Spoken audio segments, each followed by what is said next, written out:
the Upanishads in two parts. Maitrayana Brahmana Upanishad, 7th Tripitaka.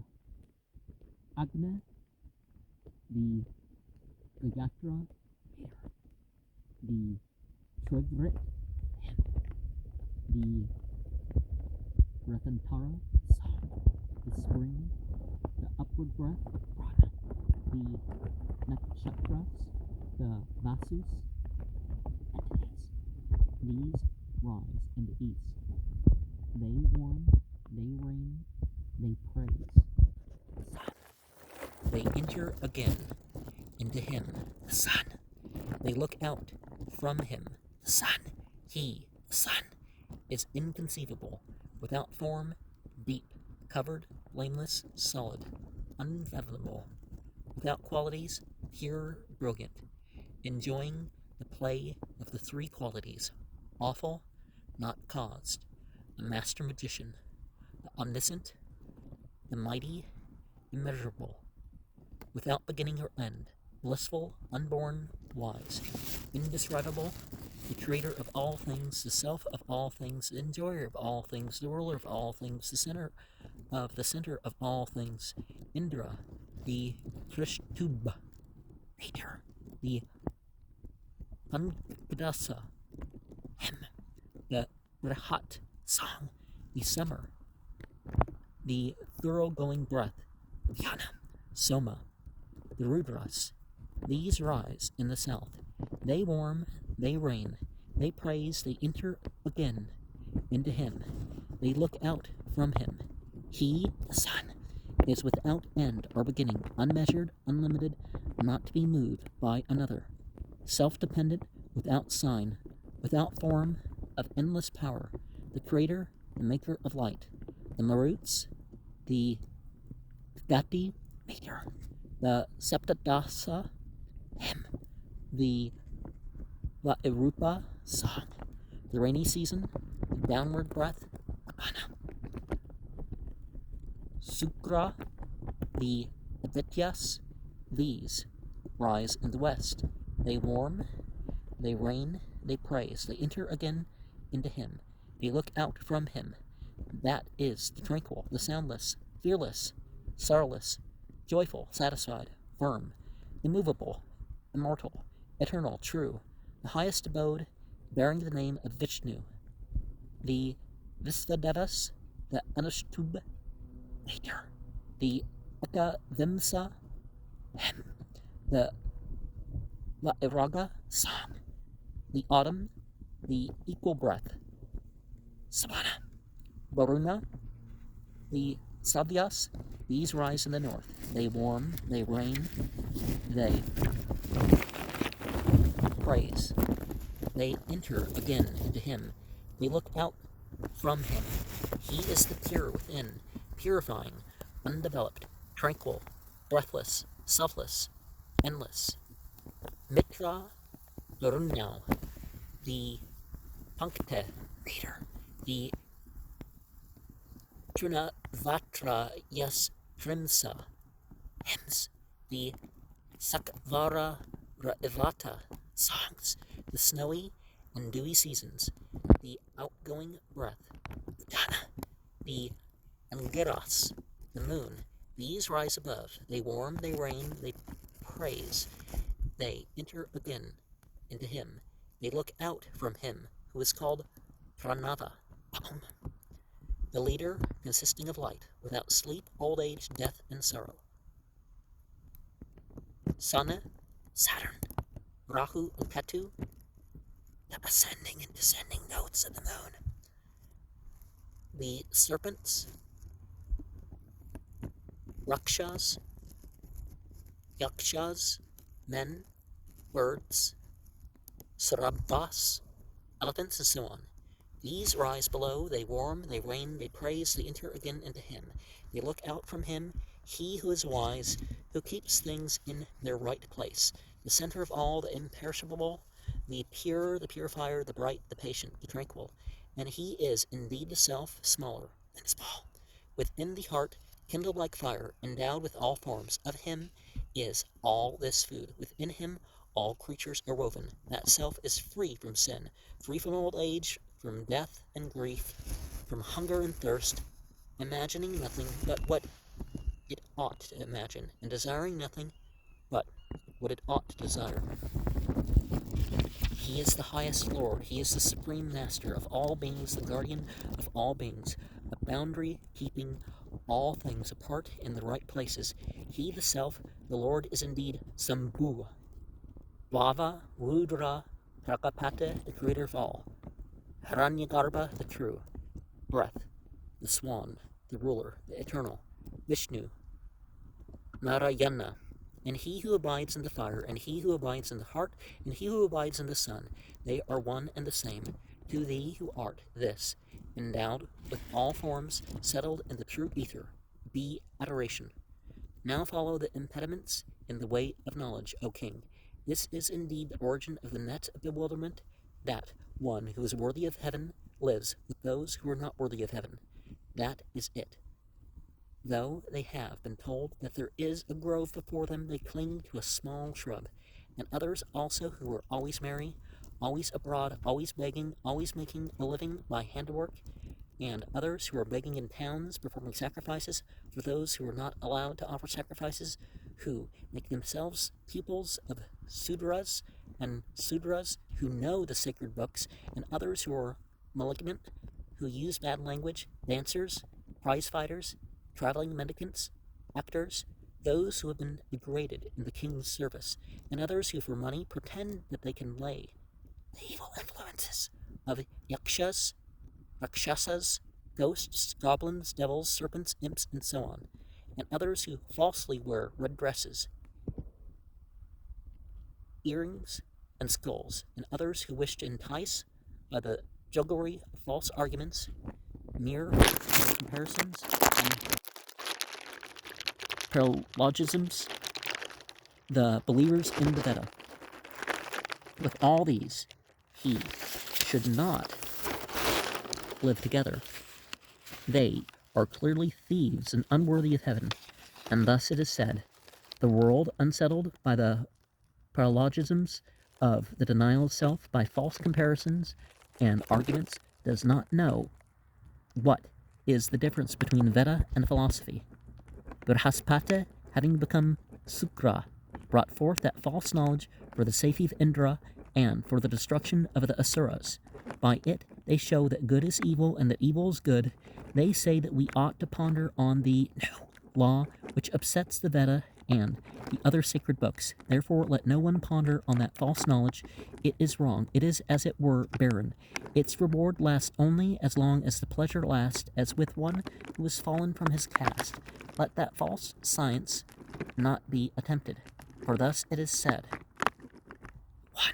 Widely opposed and divergent are these two, the one known as false knowledge, the other as knowledge. I believe that Naketas to be possessed by a desire of knowledge. Even many pleasures do not move thee. 2.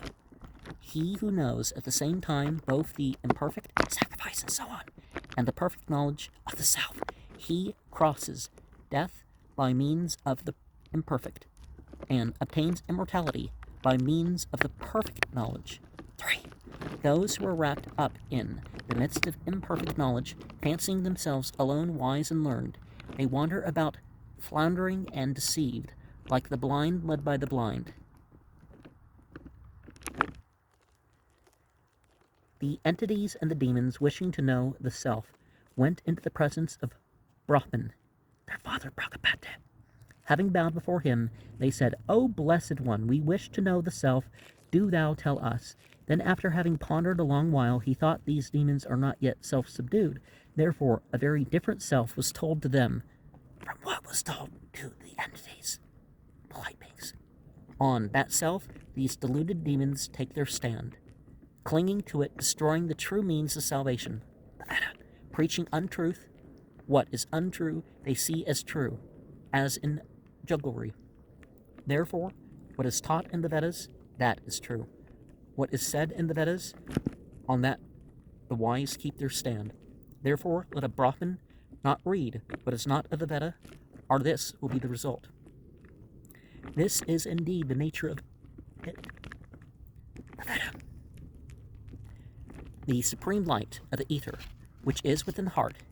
This is taught as threefold in the fire, in the sun, in the breath. This is indeed the nature of it. The syllable Om of the ether, which is within the heart, by it, by the Om. That light starts, rises, breathes forth, becomes forever the means of worship and knowledge of the Brahman. That light in the shape of Om, when there is breathing, takes place of the internal heat, free from all brightness. This is like the action of smoke, for when there is a breath of air, the smoke, first rising to the sky in one column, follows afterwards. Every bough envelops it and takes its shape. It is like throwing salt into water, like heating ghee. The Veda comes and goes like the dissolving view of a master magician. And here they quote, "Why then is it called like lightning? Because as soon as it comes forth as Om, it lights up the whole body. Therefore let a man worship that boundless light by the syllable Om. 1. The man in the eye who abides in the right eye, he is Indra, and his wife abides in the left eye. 2. The union of these two takes place in the cavity within the heart, and the ball of blood which is there, that is indeed the vigor and life of these two. 3. There is a channel going from the heart so far and fixed in that eye, that is the artery for both of them, being one divided into two. 4. The mind excites the fire of the body, that fire stirs the breath, and the breath moving in the chest produces the low sound. 5.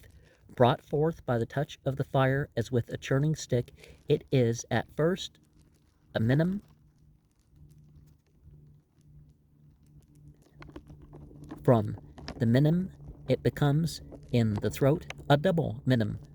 On the tip of the tongue they know that it is a treble minimum, and when uttered they call it the alphabet. In Greek that's stoi kaya. 6. He who sees this does not see death, nor disease, nor misery, for seeing he sees all objectively. God is affecting him subjectively. He becomes all everywhere. He becomes Brahman. 7. There is the person in the eye. There is he who walks as in sleep, he who is sound asleep, and he who is above the sleeper. These are the 4 conditions of the self. And the 4th is greater than all. 8. Brahman with 1 foot moves in the 3, and Brahman with 3 feet is in the last. It is that both the true in the 4th condition and the untrue in the 3 conditions may have their desert. That the great self seems to become 2. Yes, that he seems to become 2. And that 8th selection of verse 11 becomes 2 by reason of that experience of the false and the true. The great soul appears possessed of duality. And greater than all in part 7 of 11. Well, the first part is 0, but so anyways, the conditions here are described, sometimes called the Visva, Vaisvanara, Ta'agasa, Prajna, and Triya. In the first state, the self is awake and enjoys the world. In the second, he sees everything as in a dream.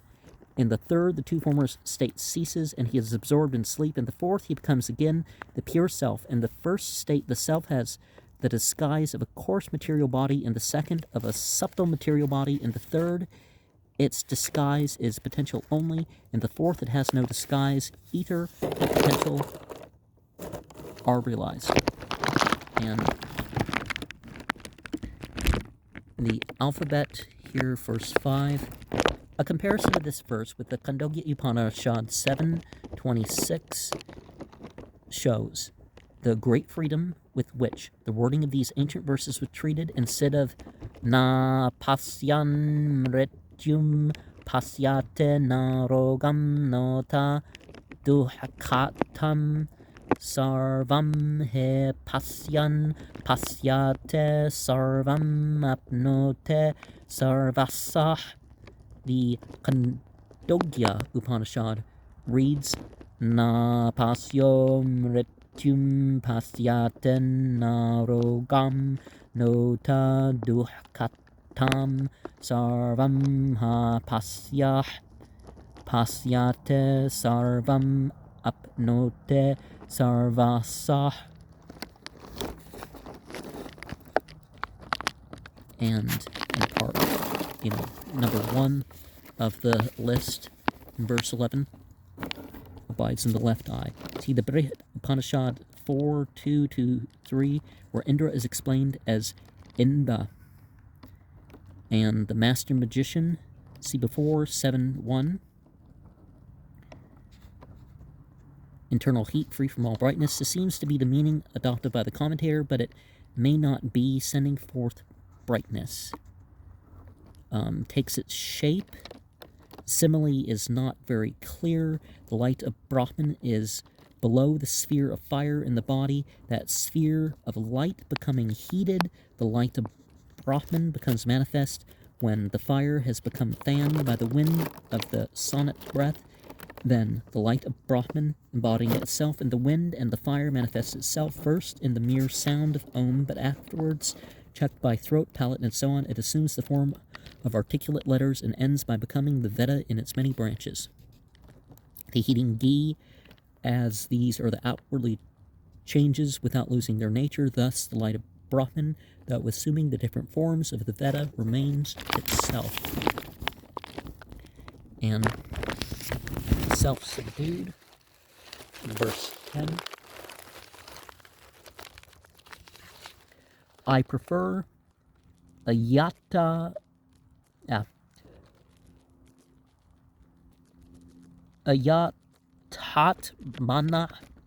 although it is the easier Sugama reading as compared with Tamana, those who seek for the self elsewhere, namely in the body. It seems to me to refer to those who, without having subdued the passions of their body, wish to obtain the knowledge of the highest self. Possibly, however, the author may have intended a climax from Anyatatmana to Anyatamam. And their father, Prakapate, of course not a literal father, as we'll see. The Khandogya Upanishad 8:8. See the Katha Upanishad 2:5 for, in verse 9, the blind led by the blind. Those who were wrapped up, Veshtyamanah instead of Vartamanah. Perfect knowledge, part 2 of 9. Because there's 3 things in 9, so 1, 2, 3. See the Upanishad 11. And before the list of 3 things and the other sacred books, all this may refer to Buddhists, but not by necessity, for there were heretics such as Brihaspati long before Sakyamuni. And between Veda and philosophy. If we translate thus, the use of vidya for vritha, vidya, is unusual. If we follow the commentary, we should have to translate, he does not know the Veda and other knowledge. And let us also remember that there are different beings out there that may produce revelation and inspiration.